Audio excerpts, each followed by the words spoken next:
ایک مولانا صاحب ہیں جن کا نام ہے مولانا طارق جمیل، کہتے ہیں کہ اپنے بیان میں بہت سی باتیں اپنی طرف سے کرتے ہیں جو قرآن و حدیث میں نہیں ہوتی، تو کیا ان کا بیان سننا چاہیے؟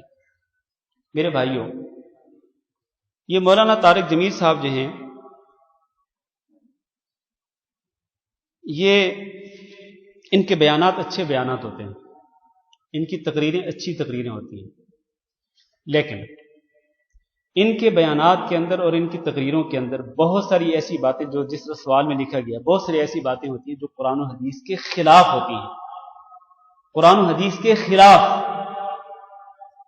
اب مثلا بلکہ آپ کو یہ بات عرض کر دوں کہ حضرت صاحب کا کوئی بھی بیان ایسا نہیں ہوتا جس میں یہ اپنی طرف سے باتیں شامل نہیں کرتے ہیں، کوئی بیان ایسا نہیں، میں گارنٹی کے ساتھ کہتا ہوں، میں نے ان کے بہت سارے بیانات سنے ہیں، کوئی ایک بیان بھی ایسا نہیں ہوگا جس میں انہوں نے اپنی طرف سے کوئی چیز بیان نہیں کی ہوگی جو کہ قرآن و حدیث کے خلاف ہوگی۔ مثلا ایک درس ایسا تھا، مجھے یاد ہے بہت عرصہ پہلے میں پاکستان میں ایک پروگرام میں گیا، مجھے میرے جاننے والے دوست مجھے اس پروگرام میں لے کے گئے، اس وقت میں مدینہ یونیورسٹی میں پڑھتا تھا، مدینہ یونیورسٹی کا طالب علم تھا میں، تو چھٹی پہ گیا ہوا تھا پاکستان، تو مجھے کچھ لوگ مولانا طارق جمیل صاحب کے بیان میں لے کے گئے، میں نے ان کا بیان سنا۔ اس بیان کے اندر انہوں نے ایک معجزہ، نبی صلی اللہ علیہ وسلم کے معجزات میں سے ایک معجزہ بیان کیا، وہ معجزہ اس میں صحیح بخاری صحیح مسلم میں موجود ہے، مشہور واقعہ ہے کہ ایک صحابی نے نبی صلی اللہ علیہ وسلم کی دعوت کی، ایک چھوٹا سا بکری کا بچہ تھا، اس کو ذبح کیا، سالن تیار کیا گیا، اور کچھ آٹا تھا تھوڑا سا گندم جو کا، تو اس کے ساتھ روٹیاں پکائی گئیں، وہ کھانا اتنا سا تھا کہ تھوڑے سے صحابہ کرام اس کو کھا سکتے تھے، نبی صلی اللہ علیہ وسلم اور آپ کے ساتھ کچھ صحابہ کرام، لیکن نبی صلی اللہ علیہ وسلم کو دعوت ملی تو آپ نے کیا کیا، سارے صحابہ کرام کو بلا لیا کہ آؤ بھی آج فلاں صحابی کے گھر میں دعوت ہے۔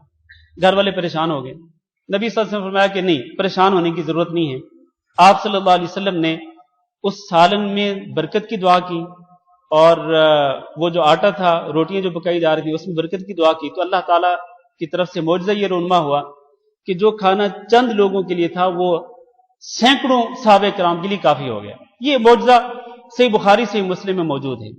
اب یہاں تک واقعہ درست ہے، لیکن مولانا طارق جمیل صاحب کو یہاں تک یہ واقعہ جو ہے بیان کرنا یہ ہضم نہیں ہوا۔ اصل میں یہ بعض علماء کی یہ مجبوری ہوتی ہے کہ جب تک وہ ایسی چیز بیان نہ کریں کہ جس سے مجمع پر اثر ہو، مجمع جو ہے وہ ان کی باتوں پہ داد نہ دے، اس وقت تک ان کو مزہ نہیں آتا ہے۔ تو انہوں نے آگے جو بیان کیا، جو اپنی طرف سے جو چیز ایڈ کی انہوں نے، جو کتاب اللہ میں سنت رسول میں نہیں، وہ کیا ہے؟ وہ کہتے ہیں، میں نے خود سنا اپنی کانوں سے، کہنے لگے کہ نبی صلی اللہ علیہ وسلم نے صحابہ کرام جب گوشت کھا رہے تھے تو صحابہ کرام کو آپ نے حکم دیا کہ یہ جو ہڈیاں ہیں نا، ان کو الگ کرتے جاؤ، ایک جگہ پہ الگ رکھتے جاؤ۔ چنانچہ ان ہڈیوں کو الگ رکھا گیا۔ جب سارے کے سارے لوگ کھا کے فارغ ہو گئے تو اچانک کیا دیکھتے ہیں کہ وہ ہڈیاں آپس میں جڑنے لگی، پھر ان ہڈیوں پہ گوشت چڑھنے لگا، پھر دیکھتے ہی دیکھتے جس بکرے کو ذبح کیا گیا تھا اس بکرے کے اعضاء بننے لگے، اس کے پاؤں، اس کے ہاتھ، اس کی گردن، اور پلک جھپکتے ہی کیا ہوا کہ وہ بکرا جس کو ذبح کیا تھا وہ بالکل زندہ ہو کر وہ صحابہ کرام کے سامنے آ گیا۔ اب یہ وہ چیز ہے کہ جس کا کسی حدیث کی کتاب کے اندر ذکر نہیں ہے۔ اب پھر آپ دیکھیں، واللہ میں تو حیران ہوتا ہوں کہ کیسی کیسی چیزیں بیان کرتے ہیں یہ۔ میں بس وہ بات کر کے اپنا درس ختم کرتا ہوں آج کا۔ ایک کلپ میرے پاس، ویڈیو کلپ میرے پاس بھیجا، یہ آڈیو کلپ تھا شاید، میرے پاس کسی نے واٹس ایپ پہ بھیجا ہے۔ اس میں حضرت صاحب بیان کرتے ہیں کہ میں عمرہ کرنے کے لیے گیا، میرے دل میں تڑپ پیدا ہوئی کہ میں حضرت آمنہ جو کہ نبی صلی اللہ علیہ وسلم کی والدہ تھیں، ان کی قبر کو دیکھوں۔ چنانچہ آپ میں سے شاید کسی نے دیکھا ہوگا، وہ کلپ سنا ہوگا۔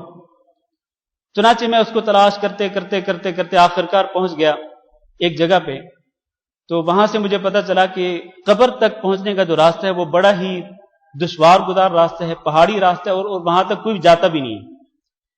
تو ہم ایک پیٹرول پمپ پہ کھڑے ہوئے تھے، تو ایک بدو آیا وہاں پر جس کے پاس یہ 18 تھی، تو میرے ساتھ جو شخص تھا، یہ مولانا بیان کر رہے ہیں، اس کو میں نے کہا کہ جاؤ اس بدو سے پوچھ کے آؤ کہ قبر کہاں ہے حضرت آمنہ کی، نبی صلی اللہ علیہ وسلم کی والدہ کی۔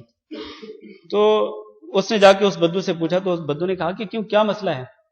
اس نے کہا کہ اصل بات یہ ہے کہ مولانا طارق جمیل یہ گاڑی میں موجود ہیں، تو وہ دیکھنا چاہتے ہیں قبر کو۔ تو وہ اتر کے آیا، کہنے لگا آپ مولانا طارق جمیل ہیں؟ تو کہتے ہیں میں نے کہا ہاں بالکل میں مولانا تھا۔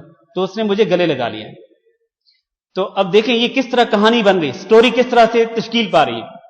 کہتے ہیں میں نے اس بدو کو کہا کہ آپ مجھے حضرت آمنہ کی قبر پہ لے کے جائیں۔ اس نے کہا کہ میں ویسے تو نہیں جاتا اور نہ کوئی راستہ، لیکن چونکہ آپ طارق جمیل صاحب ہیں، آپ نے مجھ سے مطالبہ کیا تو آپ کو ضرور لے کے جاؤں گا۔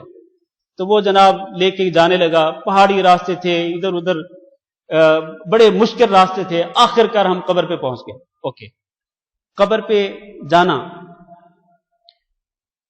یہ تو ایک الگ موضوع ہے، لیکن جو اصل بات ہے وہ یہ ہے کہ مولانا صاحب بیان کرتے ہیں کہ جب میں قبر پہ پہنچا تو میرے اوپر جو کیفیت طاری ہوئی، سیدہ آمنہ کی قبر پہ جا کر جو میرے اوپر کیفیت طاری ہوئی اور جو ہیبت طاری ہوئی، یہ ہیبت خانہ کعبہ کے اندر بھی میرے اوپر طاری نہیں ہوئی۔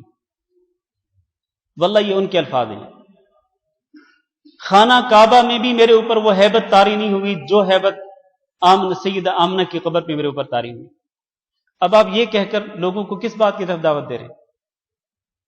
کس بات کی طرف لوگوں کو بلا رہے ہیں آپ؟ بھی اللہ کا خوف کریں۔ آپ لوگوں کو یہ بتلا رہے ہیں کہ جو کیفیت اور جو ہیبت کسی کی قبر پہ آپ پر طاری ہوتی ہے وہ خانہ کعبہ کے اندر طاری نہیں ہو سکتی۔ آپ لوگوں کو قبروں کی طرف دعوت دے رہے ہیں۔ اور یہی وہ صاحب، میں کیا کیا بیان کروں، میں نے بہت کچھ سنا ہے یہ۔ ہاں جی، ہاں، نبی صلی اللہ علیہ وسلم کا جنازہ، کہ نبی صلی اللہ علیہ وسلم کا جنازہ کس نے پڑھایا؟ اللہ نے پڑھایا۔ انا للہ و انا الیہ راجعون۔ اس سے بڑا جھوٹ جی۔ المہم یہ ہے میرے بھائی، میں بات ختم کرتا ہوں۔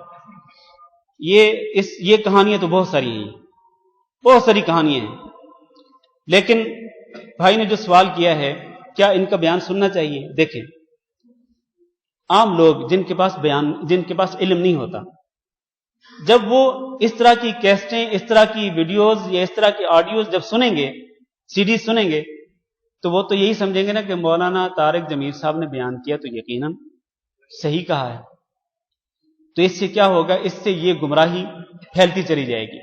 تو اس لیے وہ عالم یا وہ شخص جس کے بارے میں آپ کو پتا ہے کہ وہ صحیح چیزیں بھی بیان کرتا ہے، غلط چیزیں بھی بیان کرتا ہے، آپ اس کے بیانات نہ سنیں، آپ اس سے گریز کریں۔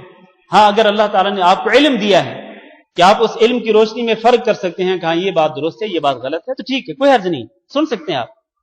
ویسے تو دیکھیں، حق بات جو ہے اگر شیطان سے بھی ملے تو قبول کر لینی چاہیے۔ آیت الکرسی کے بارے میں کس نے بتایا تھا کہ آیت الکرسی رات کو پڑھ کے سوئیں تو شیطان قریب نہیں آئے گا؟ کس نے بتلایا تھا؟ یہ شیطان نے کہا تھا یہ، ٹھیک ہے۔